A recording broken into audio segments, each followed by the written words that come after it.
Hello and welcome to the first episode of Swamp Talk. I'm Jonathan McKean Chaff, and this is where we interview successful people. Today, I'm interviewing Ron Oakley. He's the chairman of the Pasco County Board of Commissioners. Yep. And I preparing for the interview, I looked it up, and on the Tampa Bay Times it says, Oakley was born and raised in Dade City. He has worked for 51 years in his family's business involving citrus growing, retail sales, transportation, raising cattle, real estate. He is a former chairman of the Southwest Florida Water Management District and governing board, and serves as chairman of the Boys and Girls Club of Lacucci. And I think that was written back in 2016 when you ran. When I ran? Yes, sir. So what was it like growing up in the agriculture industry? Oh, it's when you look back today, back when, of course, I was born in 1945, so when I came along to be of age in like your 50s and close to your 60s, I was working with my dad in the business, in the citrus business. I actually did a lot of caretaking, hoeing trees, fertilizing, spraying, all those parts of taking care of an orange grove as a young man.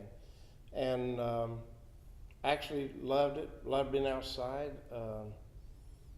Here in Dade City, back in those days, there's so many orange trees and groves around here that you could smell the orange blossom in the spring. It was just really nice. And Pasco packing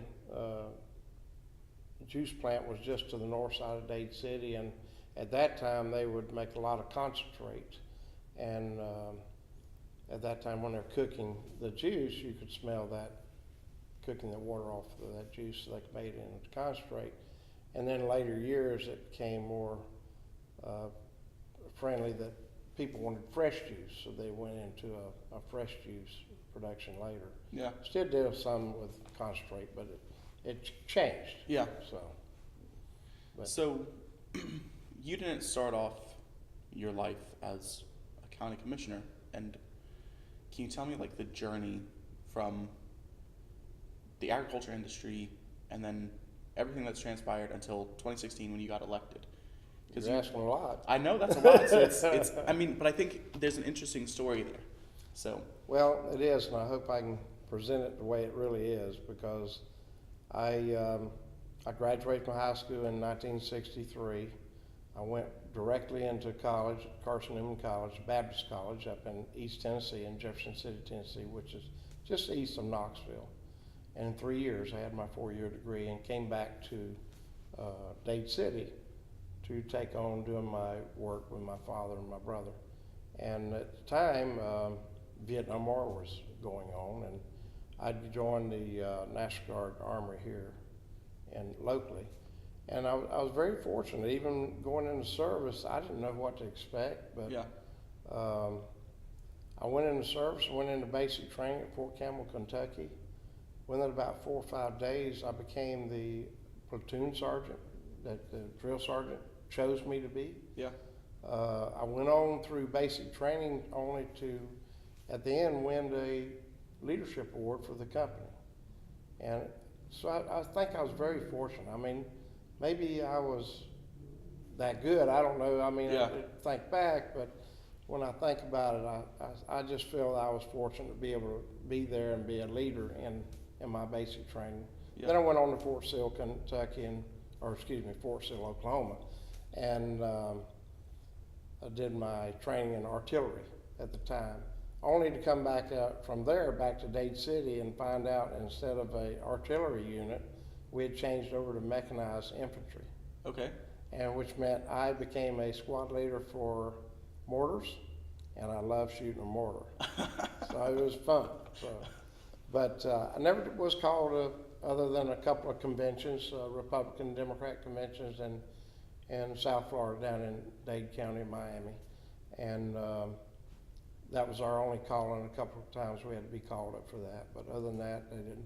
You know, they had the draft going and all. And I went in 1967 in service, and then I got out in 1973, which made me a Vietnam era veteran. Yeah. Because I served as a backup unit to those units that were in fighting.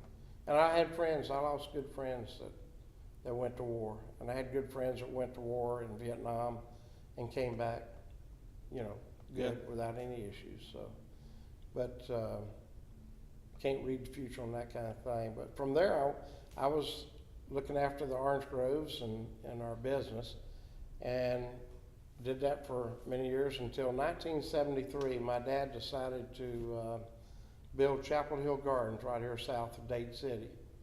And I was a part of that and a part of deciding how that would be laid out. And for those that don't know, what is Chapel Hill Gardens? Chapel Hill Gardens is a cemetery, perpetual care cemetery. Okay. And so, but I had a lot of that. The gentleman that got my dad interested in the cemetery didn't stay with him. He decided he was going to leave, so I ended up not only helping him build it, I ended up running it for about 7 years. Okay. And so that kind of went on. I did that, and then it seemed like in my company, every time something new came up, it wasn't that my brother Tommy could handle it, it was Ronnie can do that. Yeah. So the next thing came in the 80s, we decided we want to be in fresh fruit shipping. Okay. And I went out to I-75 and 54 in Wesley Chapel, and I became a fresh fruit shipping deal for the winter and all for the year. Yeah. And it was different. I mean, it was different what I did before. And then I had bought another shipping outfit over in Elfers, Florida, and was just west of us, still in Pasco County. Yeah.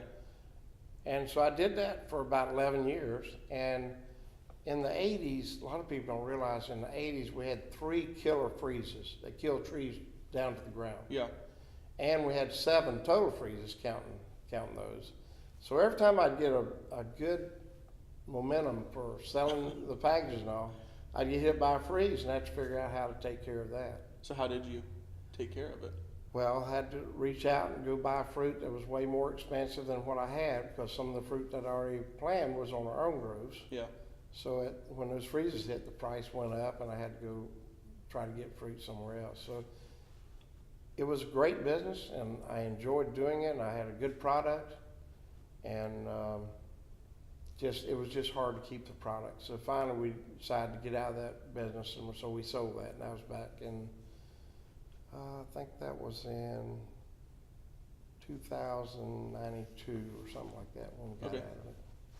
Oh, no. 2000. 1990, excuse me.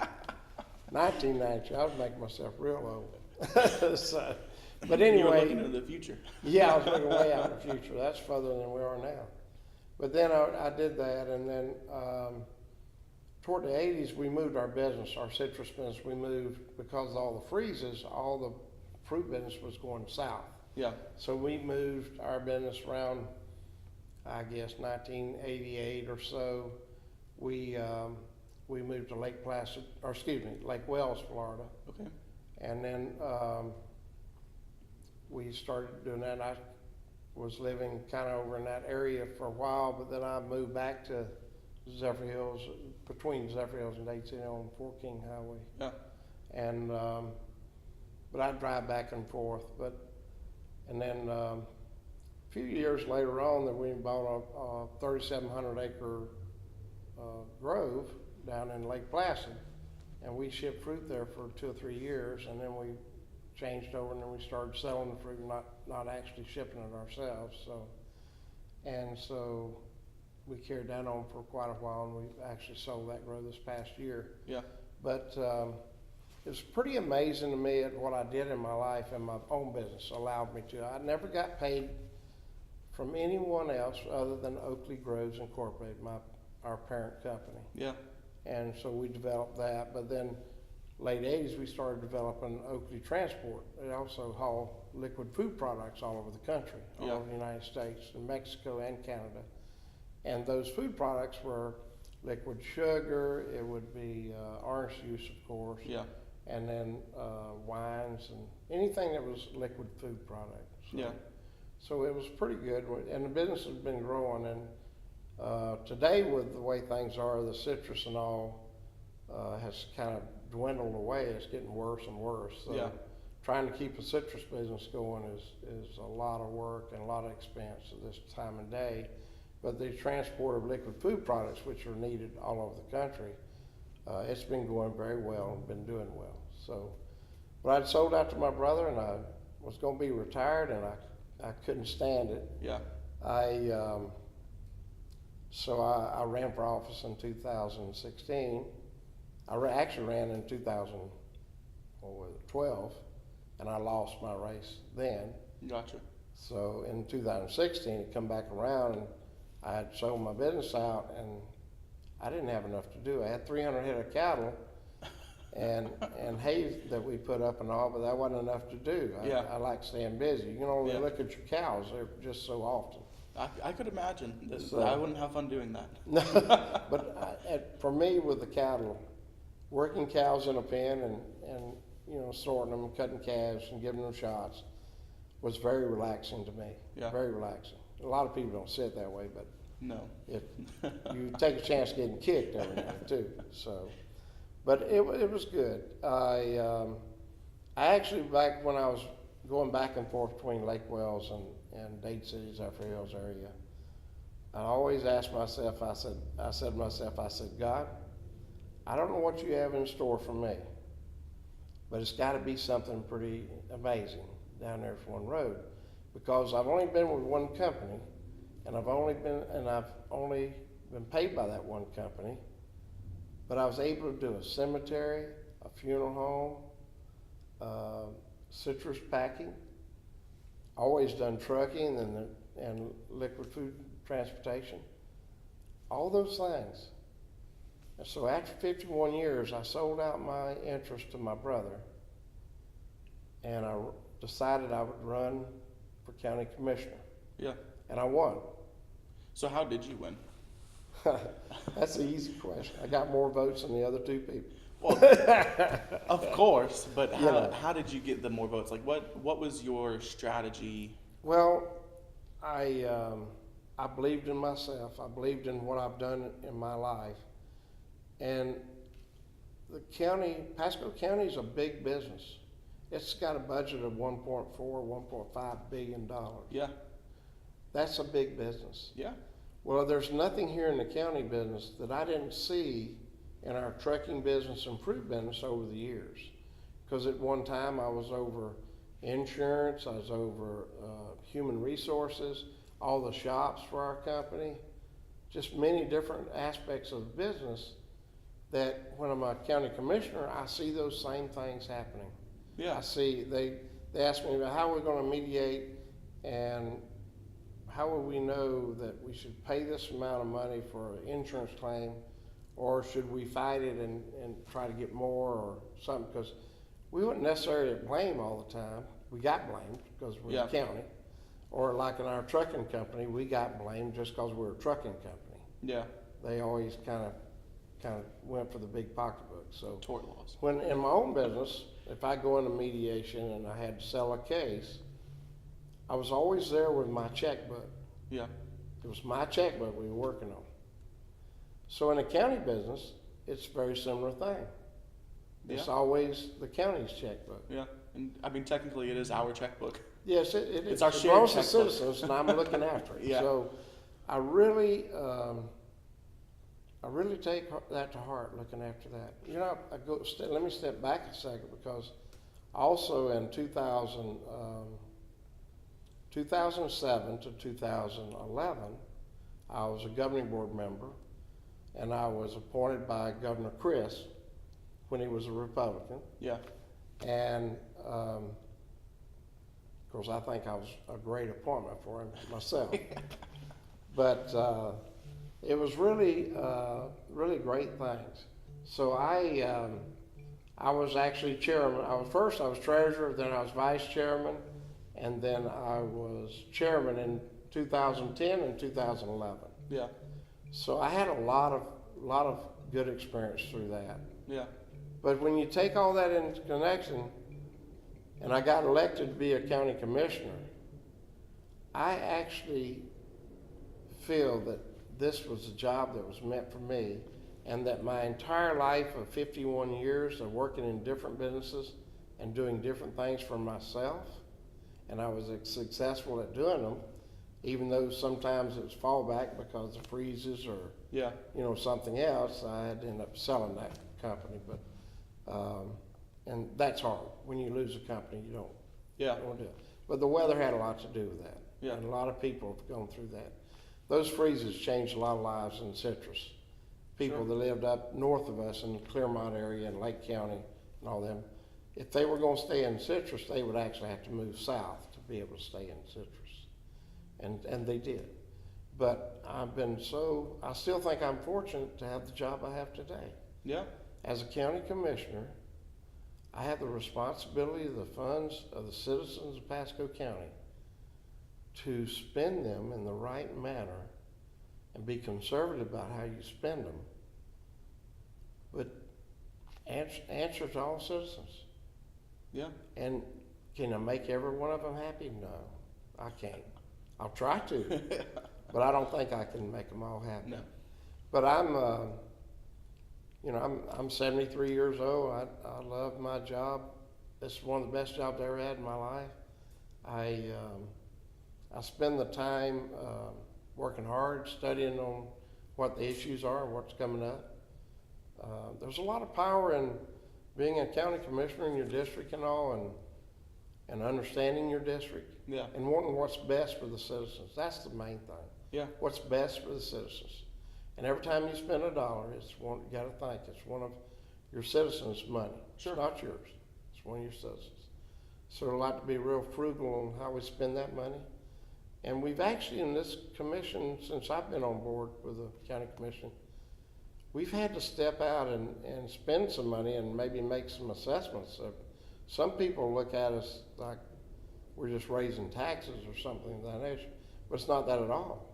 Yeah. We have a county that's moving toward being a premier county, and in that fact, we're going to do that. We have certain services our citizens would like.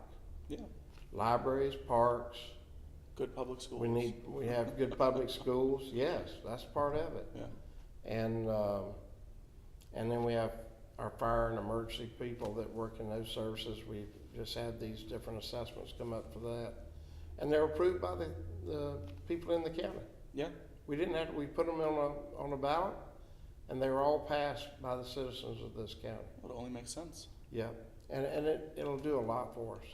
And it'll move us right on toward being that premier county. Yeah. I was asked, while I was running for office, what would I like to be remembered for after I am a county commissioner? And I told them at that time, and I was running, wasn't a county commissioner at the time, and we knew that we were going to have to reach out and pick a good county administrator, because our county administrator was retiring.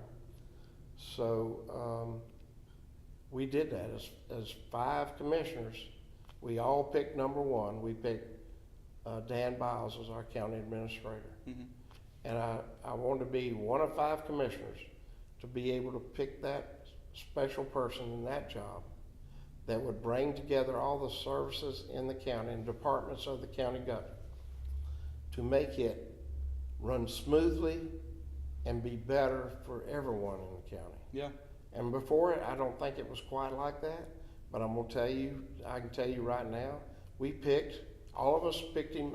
We had, I think, 23 or more people we were choosing from. Yeah. But we got it down, narrowed it down, and every commissioner on board right now picked Dan Biles, their number 1 pick, Yeah. to take that job. And he's done a great job for us. So let's move on. Tell me about your biggest challenge. Well, you already told me about your biggest challenge as a businessman, which was the freezes and such. So you were chairman of the Boys and Girls Club. Yes. Yeah. You have a lot of other my words are not You can working only, today. you can only Philanthropic. say that. Philanthropic. Philanthropic endeavors. Like, I know, so the other day I was interviewing Kelly Sin. Before we started her interview, she actually got a call from you. Oh, okay. And I could hear like the excitement in your voice about what you were about to help her with. And I'm not sure what you guys were talking about, so that doesn't matter. I just know that you, as a businessman, as a county commissioner, as just a man in general, you want to help people, and you have these benevolent endeavors. So tell me about those endeavors, and tell me why it means so much to you. Well, even as a young man, our company, myself, would support the youth at the fair. And I come to find out, I found a real old picture. It had to be right after I was out of college, because it looked more like my son than it does me. So, but I'd always supported the steer show and the hog show and all for my company, and myself since I retired personally. I've actually been giving back and supporting those FFA and 4-H kids for over 50 years. Wow. And it's amazing because it helps those kids, and they're our future. So I reach out and try to help them. And prior to that, I mean, other things we've given to little league teams and baseball, you know, in the area. We've always done that. And I guess I got used to going out and raising money for somebody. Yeah. And because I really care about people. Yeah. So I've been friends with John Anderson for over 30 years. Yeah. And I never thought I could put on a concert in Dade City with John Anderson. Never thought I could do it. Yeah. Well, I started it. I got all the things set up, got John a date, and for 6 years, I had John Anderson a benefit concert, and I've got I've had the first time it was one benefactor was the hospital in Zephyr Hills, Florida Hospital, and then after that year, I added some, and I think I had about 6 or 7. And this coming year, I'm going to do 8 benefactors. No way. And I've reached out, instead of John Anderson coming this year, I've reached out to Cowboy Troy. Okay. And he plays a lot with Big K and Rich. Yeah. And he's a pretty good musician. Yeah. But I think it's a great move, and I think he's going to rock the house in Dan Cannon this September. And it's just amazing. I actually, Glenn Riff is one of the associates that works with John Anderson. And after I doing it about 2 or 3 years, he looked at me one day and he says, "You love doing this, don't you?" I said, "Oh yeah, I love doing this. I mean, really, I helped 6, 7, 8 different benefactors. This past year I had 7 benefactors, and we were able to net $56,000. Wow. Where I gave each of those benefactors $8,000 apiece from that benefit. That's awesome. And this next year I'm going to have 8 benefactors, and I hope to be able to give them all more than that. Yeah. But it's going to be a new life to the benefit, and it's part of Kiwanis. I use Kiwanis Foundation as the person to handle the money, and they have that 501c3, and I use them for that. So I think I'm going to change a little bit the way I present it, but I'm going to have it something like Ron Oakley presents Kiwanis Foundation benefit concert. Yeah. Featuring Cowboy Troy. Yeah. That'd be the deal this year. Yeah. So, but I love helping people. I mean, that's what you want to be. That's what it's about, helping people. My job as a county commissioner, I'll help every person I can help. Now, if I can't legally help them, then they will have to accept my answer. I can't help you on this. Yeah. But if it's legal and it's right and it can be worked out, I'm going to find a way they can work it out. That's so awesome. We can help people. There's a lot of things we need to do, and a lot of people need help. Yeah. And it doesn't matter who you are. Yeah. In this county, you're a member of this county. You deserve the right to be heard, and you deserve for me to help you the best I can. Yeah. And that's what I try to do. So, for young business people that are entrepreneurs that are starting up that want to do something, what's the 3 biggest pieces of advice that you could give them? 3 biggest pieces of advice. Well, I'm gonna tell you, don't do something that you don't like. Yeah.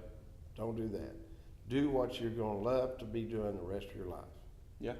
Because I'm going to tell you, if that young person could be in the job they really want to be at. Now, maybe it takes a few steps Yeah. to get there. You can't always pick up the exact right thing that fits you Yeah. right off. So it may take a little bit of trial and error to get to where you need to be. Sure. But if you can be in that job and love it as much as I love my county commission job, then you're in heaven. Yeah. Because that's what it's about, and help people along the way. And it doesn't matter who you are. Now it takes, with a young entrepreneur, you got to plan, you got to be frugal, you got to watch your pennies and that. You know how it takes Yeah. time. It takes money. Yeah. Nobody can do anything without money. So, but it's there every day. There's something new that comes about that turns out to be pretty great. Yeah. And everybody in the United States, thank goodness, everybody in the United States has the opportunity to expand and be better. Yeah. In your job. A lot of places don't have that.